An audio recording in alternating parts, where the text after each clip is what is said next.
Are you ready? Let's go. From AMI Central. Now circling in the neutral zone. Here's the pitch on the way. 36 yards for the win. This. Here comes a big chance. The shot. Is this the dagger? The neutral zone.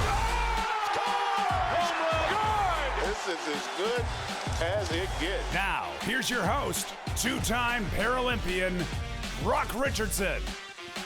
What's going on? It's time for another edition of The Neutral Zone. I am indeed your host, Brock Richardson. And one of my favorite things, like outside of the actual show itself, to do is to ask my co-host some complete random question that starts the show off. And I have one of those today. It's taken me a while to come up with one of these questions as it rolls around in my brain for a while, but one came to me today. So let's introduce those co-hosts for today. First, let's start with Josh Watson. Josh, how are you? I am doing well, Brock. It was a fun weekend of football and hockey practice actually on Saturday. So busy weekend of sports for me, but yeah, looking forward to talking about some more. Absolutely. And also joining us is Cam Jenkins. Cameron, how are you? I'm doing good, Brock. Yeah, my weekend was good, or my past week was good. Yeah, just kind of a regular week, watching some sports, watching some Netflix, and yeah, there's been some good things on Netflix that I've seen lately. I was trying to remember one of them. Can't remember the name of it, but I like a lot of mystery and kind of thriller action, and I was watching one of those this past weekend, and it was good. So if I remember partway through the show what it was, I'll let you know. You know what I've started? I have started watching House, the entire series of that doctor show, House, which is very, very good. Yep. And we have all the seasons and the whole 9 yards, and it's been good, so enjoyed that. But that can only mean one thing, that means my PVR is empty and it needs to refill, because when we start watching shows that have been on, and you know, that just means our PVR is empty. But I digress. It's fun nonetheless. I told you I was going to ask you a random question, and here it comes. So when you can say that louder, it's fine, Cameron. Oh dear God. All right. So the random question today is, when you do something, do you put something of significance? So let me give you an example. So my email, for example, is brockrichardson7@hotmail.com. And I'm not asking you both to spout out your emails, but just for context of this conversation, I'm giving you my scenario. And the reason I have the number 7 is because it's my favorite number. Are you guys like really superstitious and it's like, gotta have my lucky number, gotta have my lucky whatever it is in there, or do you care that much? Cameron, start with you. Don't care. I've got to do something that I can remember. So like a lot of the times, whether it's Yahoo or, you know, whatever email address it is, and they always suggest something. And it's always like 0182476, you know, like they always put something like that behind it. And I'm like, no, I'll never remember that. So, yeah, like mine is just Cam Jenkins at, and then, you know, whatever provider I'm with. And that's easy for me to remember. So, you know, because I'm getting close to 50, I'm not going to say how close I am to 50. I've got to do something that I can actually remember. So if that's, but I don't have a favorite number that has to go into it. Josh? I am about as far from superstitious as you can get. I think black cats are some of the sweetest cats you can ever meet. I'm not afraid to pass under ladders, although I have yet to find one that's actually wide enough for me to do so, so it's not really a big concern. And I certainly don't worry about throwing salt over my shoulder or breaking glass or any of that stuff, because I'm far too clumsy to worry about that stuff. Things break on me all the time, so... No, it's just... Oftentimes, if there's anything other than my name in my email, it's because whatever provider has just dumped it there. So if I'm the 932nd Josh Watson to request an email address from somebody, well, then that's what's going to go on the end of my email. Fair enough. And with that, it's time to get into our weekly headlines. Neutral Zone headlines.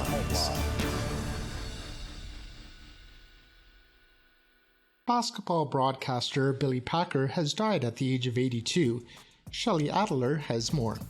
Basketball broadcaster who covered 34 Final Fours for NBC and CBS. Packer's son Mark told the AP that his father had been hospitalized in Charlotte for the past 3 weeks and had several medical issues and ultimately succumbed to kidney failure. Packer, who played college ball at Wake Forest, joined NBC in 1974. He was part of the broadcast in 1979 when Magic Johnson's Michigan State team beat Larry Bird's Indiana State squad in the title game. I'm Shelley Adler. The Canadian Para-Nordic ski team recently competed in the Para-Nordic World Championships from January 21st to 29th, 2023 in Sweden. The team took home 7 gold, 6 silver, and 5 bronze. Overall, this is a wonderful showing for Team Canada, and I certainly am hopeful that there are going to be more medals to come from this very, very talented squad. And I can tell you that we are working on getting some of those athletes on a future episode of The Neutral Zone.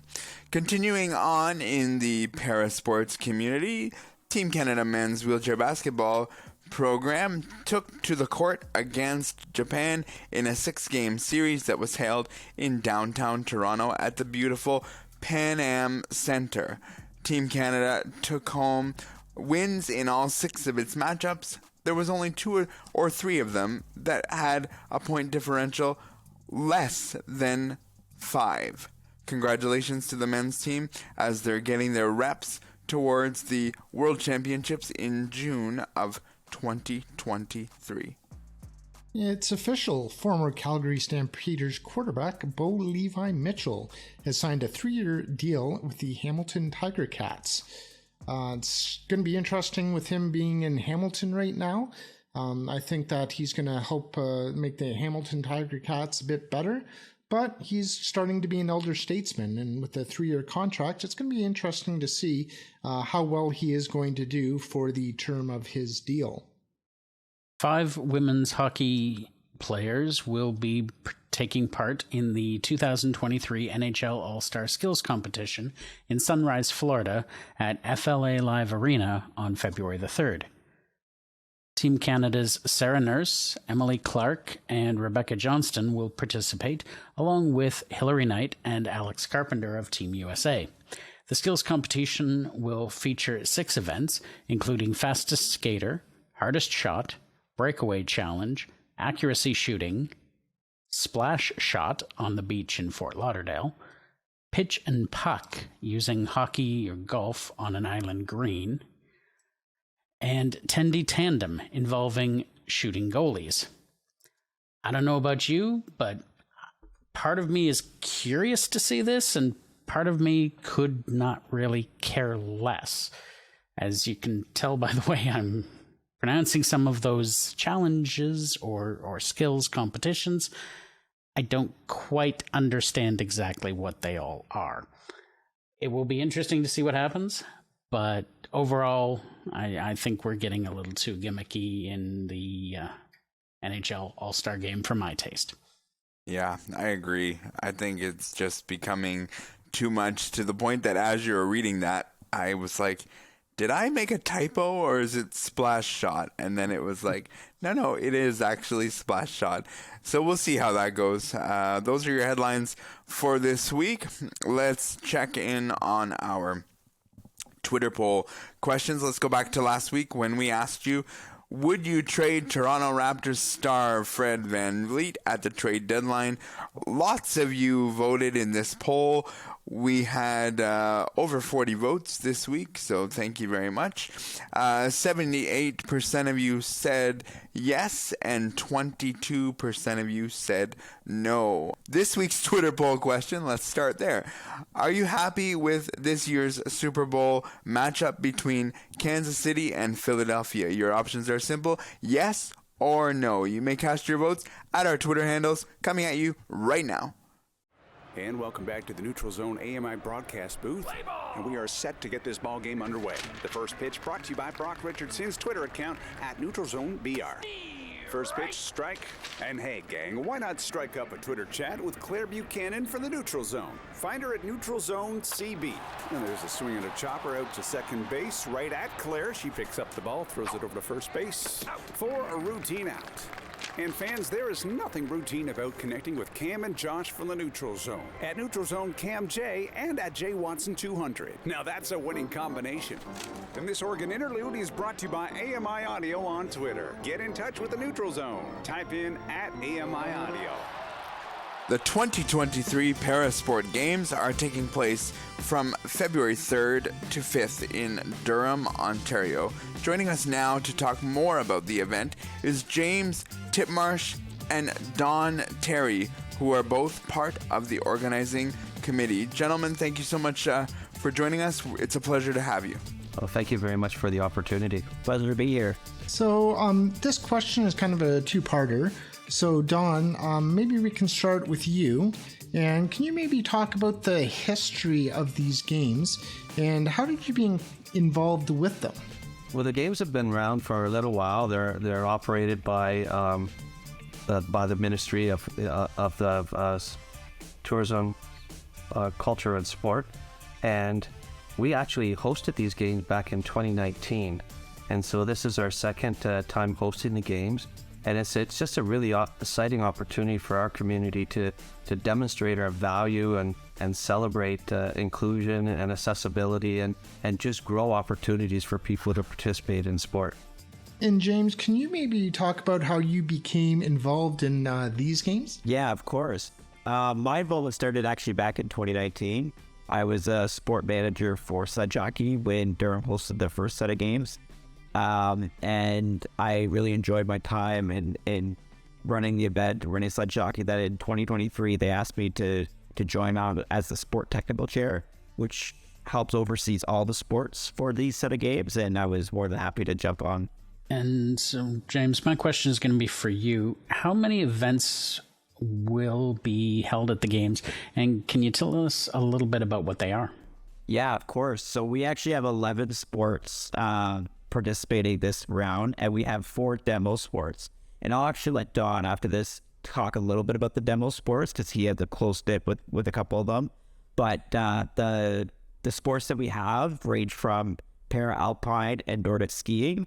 We have sledge hockey, we have wheelchair basketball, wheelchair tennis, boccia, and a whole lot more. And we're really excited. Sledge hockey starts actually first on Friday, just prior to the opening ceremonies, while all the other sports will actually spread across the 2 days on Saturday and Sunday. So it's a jam-packed weekend, but we're really excited. Don, these games, they're kind of mimicked after the Paralympics. Why do you think it is important to be for it to be the feel of these games?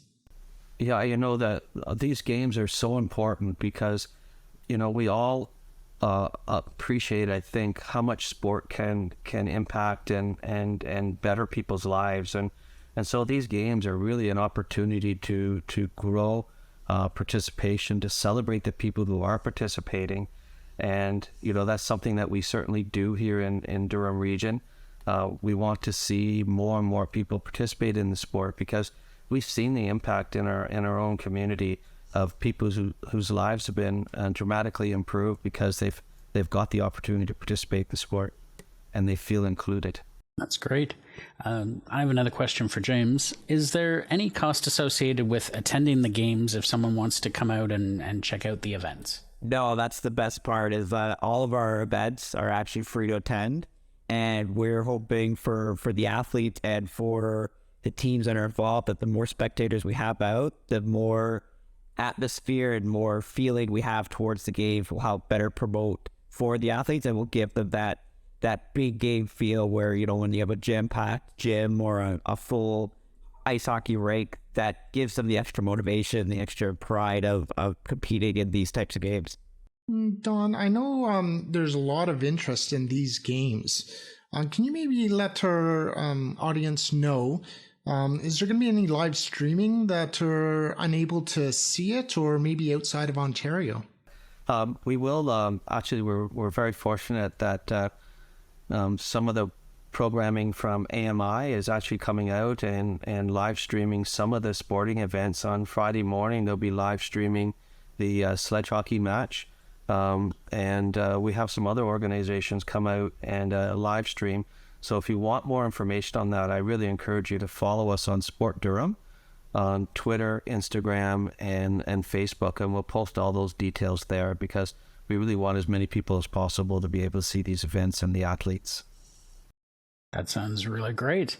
And one last question for you, James. Where can people go to learn more information about the games? Yeah, just topping up what Don just said. To learn more, we hope you to go to our website, durhamregion2023.ca. We'll have the sports schedules there and a list of times for all the available events. And also on our social media platforms. So we have Sport Durham on Facebook, Twitter, and Instagram. So it's Sport Durham. Awesome. I have to say that competing as an athlete for a number of years that I did, one of my favorite events in Ontario to do was the Parasport Games, and that's because of the feel that it's tried to get and tried to be a part of. And so I want to thank both of you for keeping that together and wish you all the best in a successful games, and I'm glad we could promote this here on the Neutral Zone. Thank you so much, everyone. We really appreciate it. We hope to see everyone. Yeah, I really appreciate the opportunity again, and hopefully maybe we'll see you out at the games on the weekend, and if so, let me know so we can say hello. Absolutely. We will do that. That was Don Terry and James Titmarsh, who are part of the organizing committee for the 2023 Parasport Games happening in Durham. If you like what you heard, here's how you can get a hold of us by voicemail. If you want to leave a message for the Neutral Zone, call now. 1-866-509-4545. And don't forget to give us permission to use your message on the air.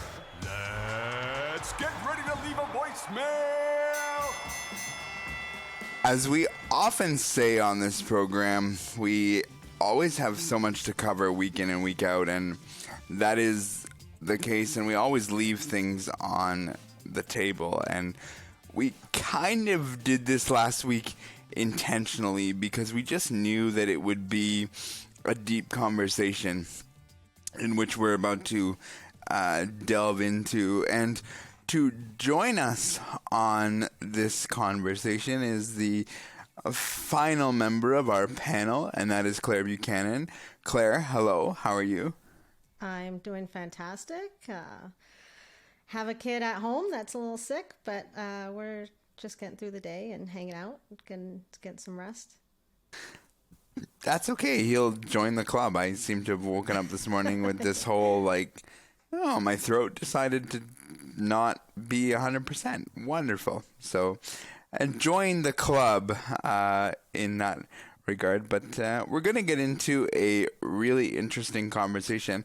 And I want to preface, and it's been noted before, but I want to just preface it before we get into this conversation, that Claire Buchanan, our very own, is part of the LGBTQ+2 community, and we would only have this conversation with having the appropriate representation on the panel. So with that, I will tell you that on one of our headlines last week, we told you that Ivan Provorov did not take a pregame skate, which was involved in their Pride Night, and they were going to use warm-up jerseys, and he didn't do this because he cited this would go against his religious beliefs. So, starting with Claire, what's your first reaction when you heard this, saw this, however you want to look at it? Well, I mean, at the end of the day, I don't think anyone should be really forced do anything. And as pro athletes, I am curious to know if something like this was part of the team's contract, if that's one of the things involved with just certain things that you as an organization and part of an organization are quote unquote required to be a part of. And that's kind of where I would like to see if that's included in his personal contract. But I mean, at the end of the day, whether it's creating a conversation out of a negative situation, at least there's a conversation happening, and like we're having right here. And the only way to grow and learn and kind of move forward is to hear from people that have the similar lived experience. So having conversations with people from the community is, I think, important in situations like this. Let's go with Cameron next. I was really disappointed in Prokhorov for not participating in this. I think it's a cop-out to blame it on religion, because last time I checked, at least for my faith, it's to love thy neighbor, love other people. So I thought it was quite disgusting of him to say that it was against his religious beliefs, because I don't know a religion where it says to hate other people. So that was really disappointing when it came to that.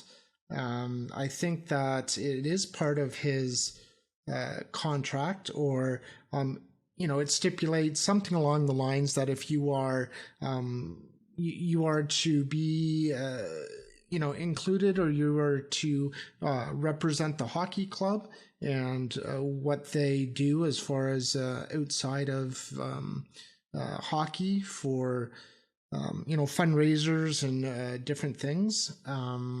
So it's just overall disappointing, because to me, from what I understand, the pride flag just is a matter of inclusivity.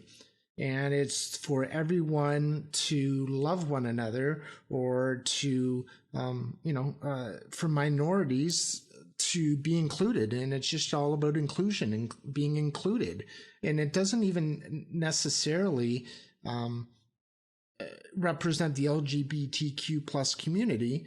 The flag just stands for everybody to be included, whether you're a minority of a disability or LGBTQ plus, or a different nationality. And that's what my understanding what the pride flag is also about. So yeah, and then with the New York Rangers, they were supposed to, and they totally took it away, and nobody ended up wearing the pride jerseys for a warm-up. So it's just really unfortunate that when you are trying to include everybody and the NHL says everybody can play, can they really? Because you can't even do a pride night or get everyone to wear that jersey.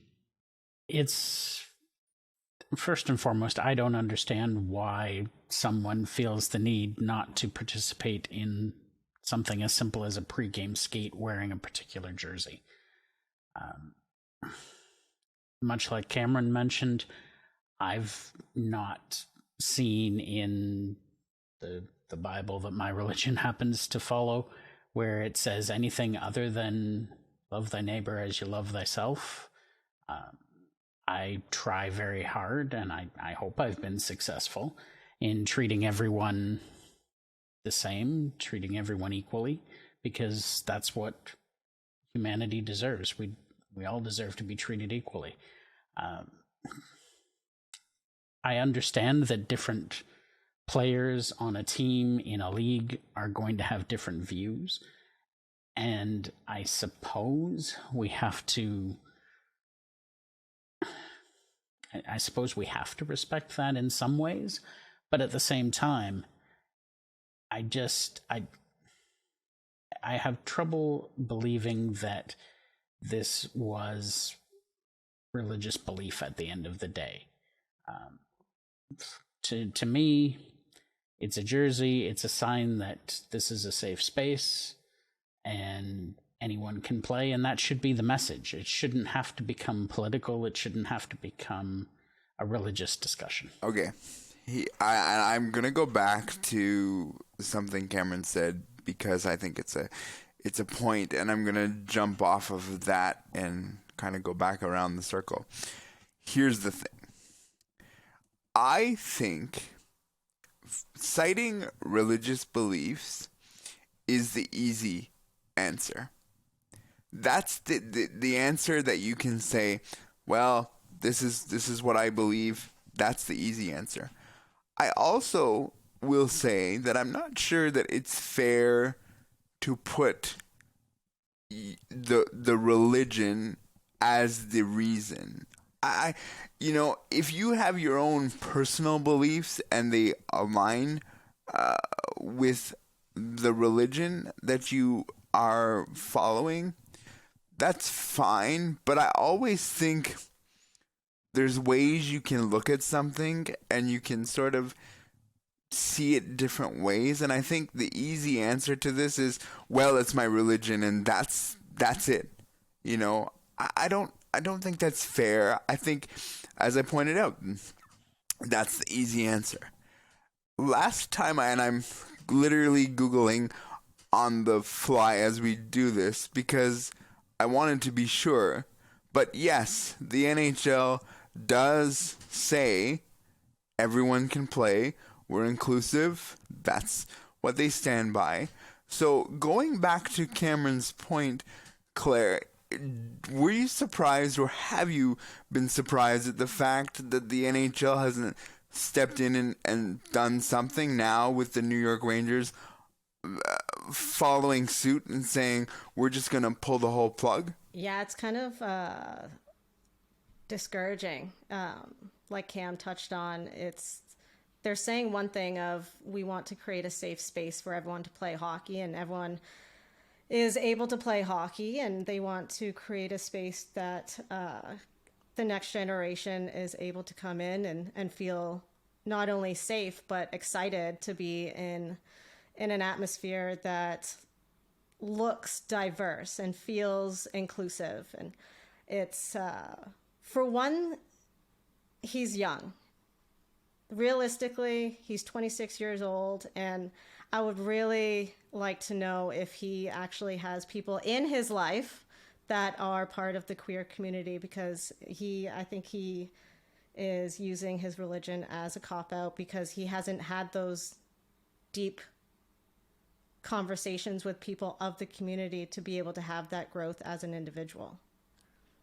Yeah, Cameron, you're the one that brought that point up about the New York Rangers, so I'm going to let you sort of further the comment. Yeah, to say that a person's young and 26, like, come on.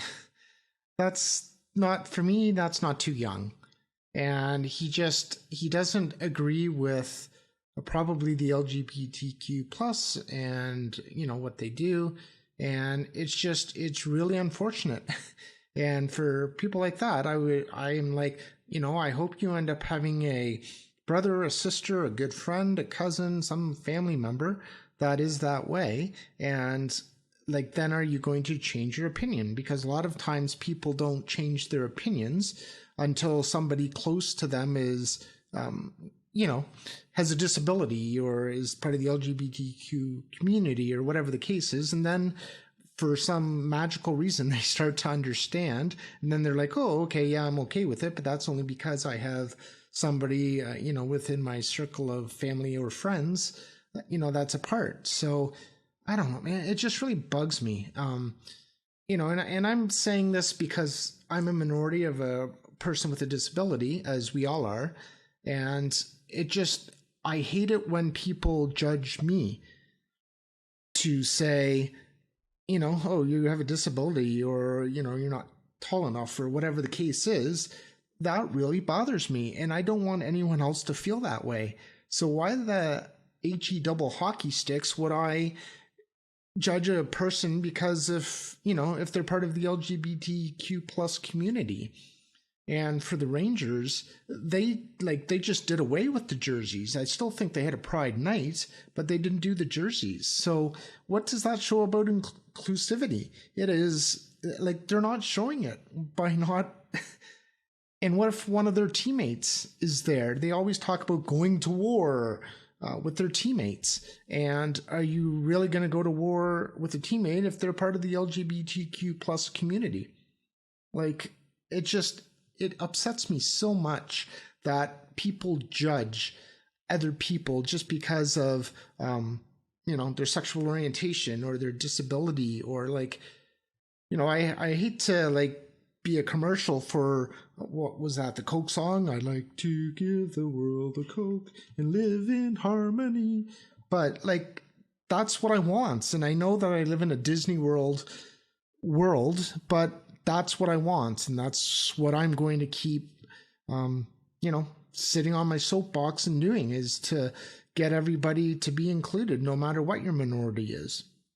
Yeah, it's a very interesting conversation, I think, because on the one hand, you've got the NHL saying players are free to decide which initiatives to support, but on the other side, you claim that your hockey is for everyone, and yet when push comes to shove, did you really try to make that happen?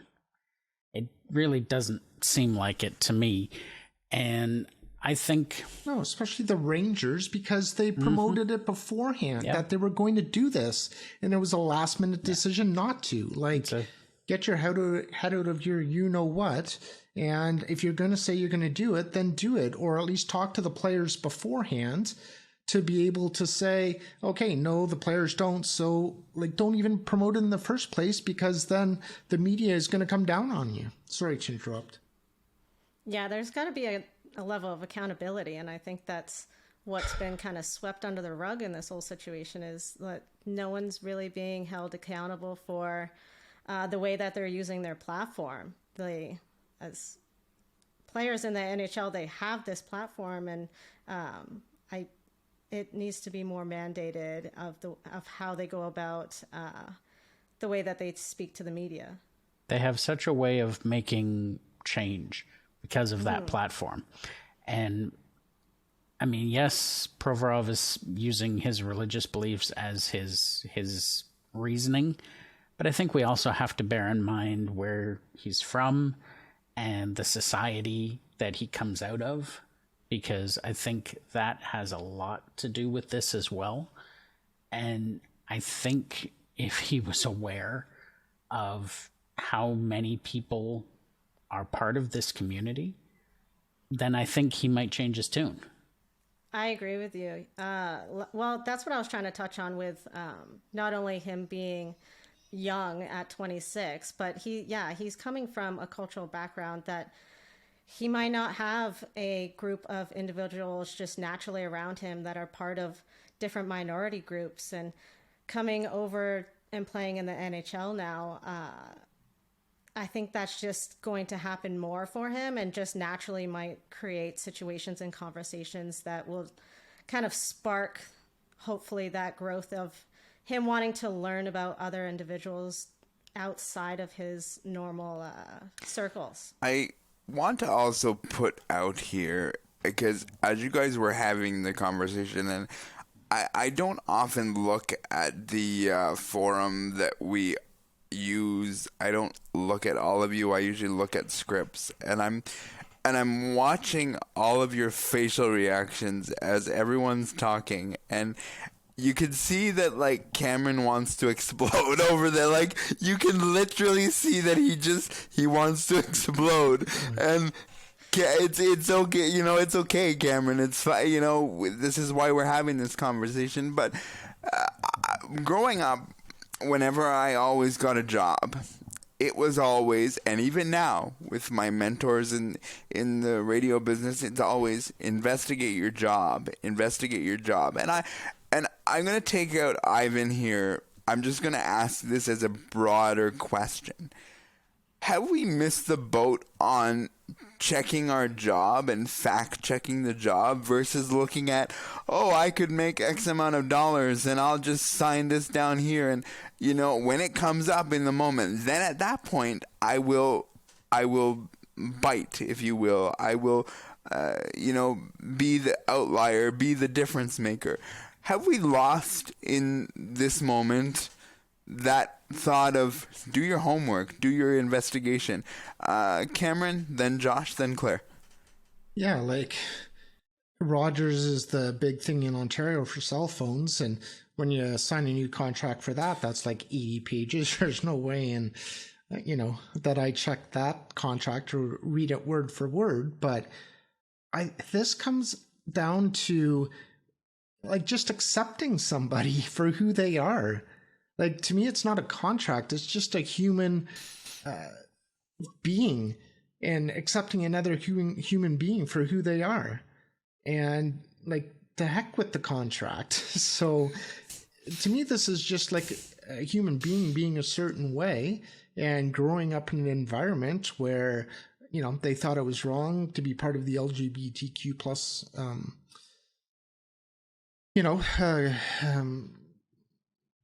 I can't think of the word because I'm getting so frustrated here, but community. Thank you. And it's just so frustrating because there must be, I think in every family, there is some sort of minority in it that has seen some sort of hardship. And when you look at it that way, whether they're disabled or LGBTQ plus or, of a different religion, everybody has had that feeling of, oh, I'm not good enough, or, oh, I'm being treated as a minority here, and that's wrong because I'm just as good as everybody else. And I think Prokhorov needs to be able to, be taught that, hey, give me his number, I'll give him a call, and I'll say, hey, do you have any minorities, or have you ever felt like a minority before? Oh yeah, I have. How does that make you feel? Da-da-da. And like, who do you think you really are? Oh, well, I'm the cat's meow. I'm just as good as anybody else. Well, then why isn't the LGBTQ plus community just as good as anybody else? Because they darn well are. Disabled people, they're just as good as anybody else.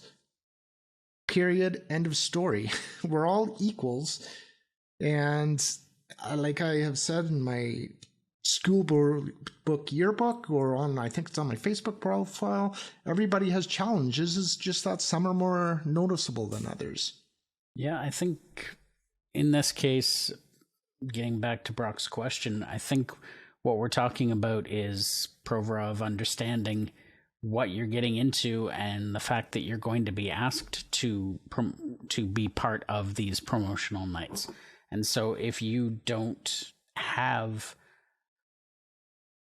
those, if you don't share those beliefs, it's kind of important that you speak up and not say so the night of. And at the end of it all, basically, I've never worked in a company that doesn't put their corporate beliefs up front. And the basic understanding is that if you're going to be part of this, you have to follow along with this.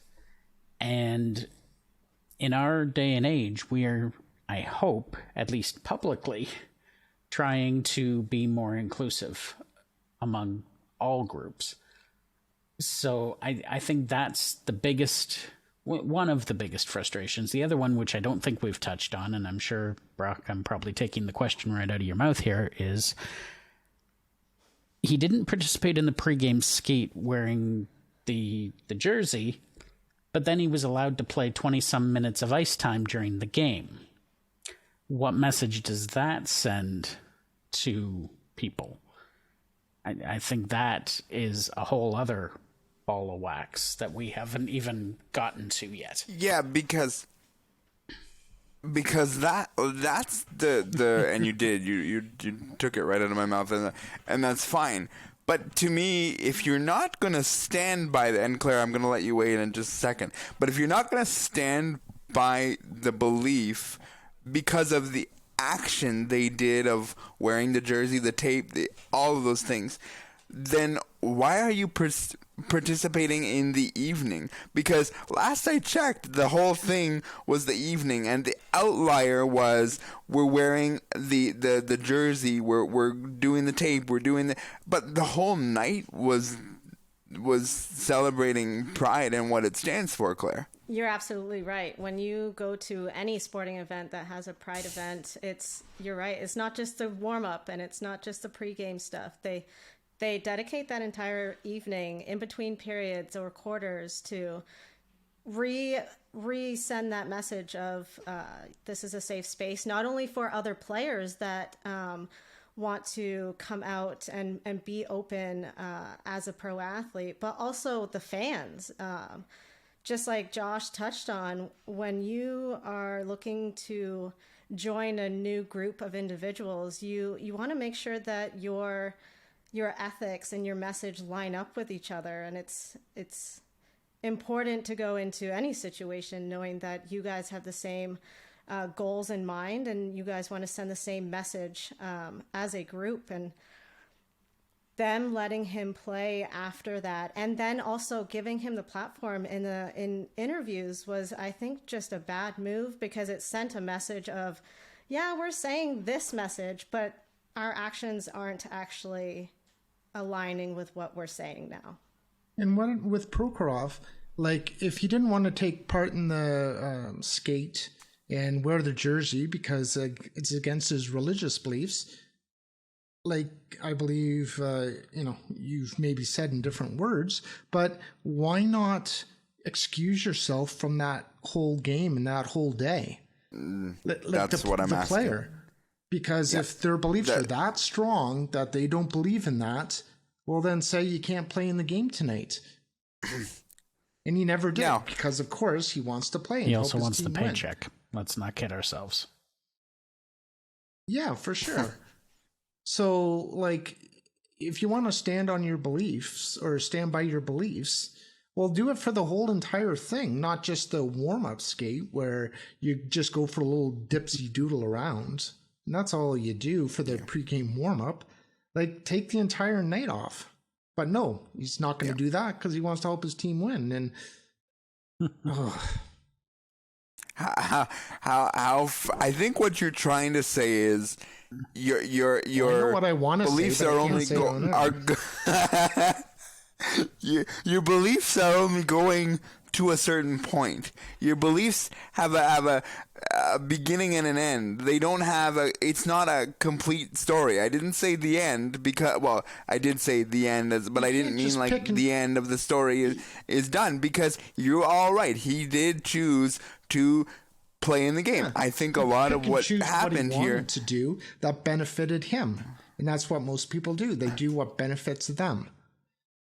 I think a lot of the point that even Josh so eloquently, quietly put in with his microphone was, yeah, he wants the paycheck, and I think that's the basis of it. But the thing is, I don't want you getting your paycheck. Well, just because people get fined, or you're not playing this game because you're 5 minutes late to a practice or you slept in. Yeah, that's exactly what I was speaking on with his contracts. Like, what if you don't participate in certain events that are in your contract? What did it say that consequence would be? Because there was nothing. Like, Well, I read online that it is a very touchy subject. In regards to... no kidding. Well, no, like, it's a touchy subject on whether or not you can participate in these things, or if you can be fined and so on and so forth. So it's ridiculous because if you're 5 minutes late for a practice, you end up not being able to play, or if you sleep in and you're late for practice. But there's other ridiculous things too, like, somebody gets cross-checked on the back and they get fined $5,000. The player plus gets a game suspension. Well, not or necessarily. Whatever. Sometimes you don't even get that. Maybe. Sometimes you get $5,000. But if you talk bad to the referees, you get a $25,000 fine. Where is the equity or fairness there? And that's a totally different subject for a different, day. But Yeah, the NHL, they just seem to be, with their rules and regulations, to be so up and down compared to a lot of the other leagues, or it seems that way. But maybe it's just because I'm pretty riled up right now and I can't see the forest through the trees. I think you're right, though, Cameron, because we just saw this recently, this past couple months or whatever, with Kyrie Irving. He very outspokenly said his views on the Jewish community, and I think he went almost over a week without being able to play any games, and I was surprised that he actually was able to come back and play, but they put their foot down and was like, dude, you can't say stuff like that. Your views don't align with us, so we got to figure out a course of action. Yeah, with Prokhorov, and the NHL didn't do that, and they just swept it under the rug. With Prokhorov, he just said, it's due to religious beliefs. He did not go on a tirade like Kyrie did, so I think there's a bit of a difference when it comes to that, but I still don't understand it. Like, fine him, suspend him one game or whatever because you didn't do what you were supposed to do as far as to put on a Pride jersey. Yeah. And it'll be a bit different, I think, conversation if he ended up taking the entire night off, but he didn't. So he just pick and choose what was best for him. Two things I want to get to here before Mark tells me we're out of time. And the first one is, when you buy a ticket, and I'm taking a poll of 3 plus myself, when you buy a ticket, are you well aware of what you're going to, what night it is you're going to, what you're doing? All I want is a yes or no answer from all of you, and then I'll carry on. Cameron, are you aware of what's going on in the arena or the venue when you go? When I go? As in, are you aware of the promotion that's going on when you go to a game? Depends how many chocolate milks I've had. Fair, but for the most part, are you aware of what's taking place? You see the cannons go and the different things going on. I think I am aware of what's going on and what night it is. Claire, are you aware of what's going on when you enter into an arena? Absolutely. Professional sports puts a lot of money and time into their the way that they promote each night and the whole season as well. And there's no doubt that you go into a game or a situation knowing it's Pride Night or we're doing this night, and they're very good at advertising those. So I don't think going in and saying that you didn't know is kind of another kind of cop out. Josh, are you aware? Absolutely. The Blue Jays have theme nights all the time. They have Country Night, they have Pride Night, they have Star Wars Night, they have all kinds of they have Bring Your Dog to the Ballpark Night. Like, people they have bobblehead nights. Exactly. Yeah. Everyone knows when it's exactly. bobblehead. Okay. Line up whether for it's them, the Jays or anybody else. Okay, so to my point, then you would have to, and this is just a poll of 3 of you plus myself, because I agree. Mm-hmm. Very scientific. But to that point, that means that every paying customer was aware of what was going on, or should have been aware of what was going on at the venue. That's it. And if they were not comfortable with their, with what their beliefs were, then they would not have attended. Same thing can be said for Provorov. However, I will double down and I'll say, yeah, but Provorov, you knew the schedule before the rest of the world knew the schedule, because I'm sure that you get the schedule before everybody else in the world does. Claire, we're running up against time, but I just want to get your feeling. You have competed in sports basically all your life. Can you touch just briefly on what it's like being part of such community and sometimes the challenges that go along with it? And I'm sorry I'm leaving you with like 2 minutes to do this. I definitely have gone into situations and locker rooms and teams that I know that there are 1 or 2 individuals that just don't share the same kind of mindset that I may have, and that's fine. They have never expressed it in a negative or malicious way. It's just been an understanding of, okay, we can have as many conversations about this as you want. I am always open for conversation, and that's where growth and kind of a bigger mindset comes from, is lived experience. So it's hard to go through situations where you see this of like, okay, someone's not really accepting someone literally just for who they are as a human being, and for no other reason other than that. And it's refreshing to see people like Cam that just fire off and are allies naturally of individuals, and that's what it takes. People part of those communities, people with disabilities, we can advocate for ourselves until the cows come home, but it's the people outside of that community that is where we need the kind of extra push. And hopefully outside of this conversation, it's just going to create more allyship. And I think the comment from Pride Tape when this situation happened said it perfectly, is that we're always going to come into contact with one or two people that don't really see eye to eye with us, but it's the majority of people that are showing their support that matter, and to focus on the good rather than the few bad that kind of tarnish it a little bit. We have done this program in different variations for 6 years. And I'm gonna get slightly emotional over the next minute and a half, because I'm gonna tell you, we have not all agreed on something. We have creative differences, we collaborate week to week, we do this. But the one thing I can tell you is that we all love each other. We all support everything each other does. And I'll be honest with you, when I found Claire and needed Claire to be a part of this panel, the last of my concerns and the last of the rest of the panels was what community she was a part of. Because Claire has knowledge. Claire knows what's going on in the world. Claire knows what's going on in parasports, pro sports.